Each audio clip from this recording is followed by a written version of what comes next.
La conférence africaine sur la population est le premier rassemblement sur le continent des principaux acteurs des études scientifiques sur la population et de la planification du développement. Tous les 4 ans, l'événement rassemble des chercheurs, des décideurs politiques et des partenaires internationaux du développement. L'objectif de la conférence est d'utiliser un large éventail de recherches pour élaborer un plan convaincant visant à renforcer les capacités du capital humain à travers le continent et ainsi être en mesure de tirer parti de l'augmentation de la population.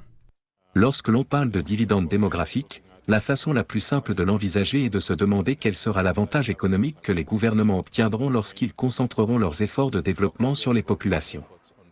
En Afrique, la population est aujourd'hui de 1,5 milliard d'habitants, et elle sera de 2,5 milliards d'ici 2050.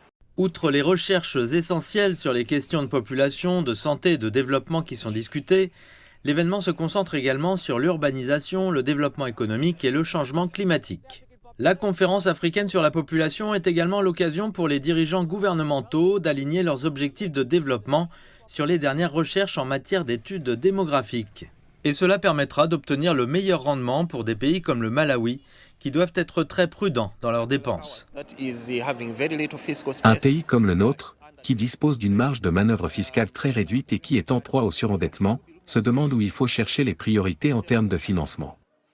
Les chercheurs devraient donc nous aider à définir ces spécificités, au-delà du simple fait d'investir dans la santé.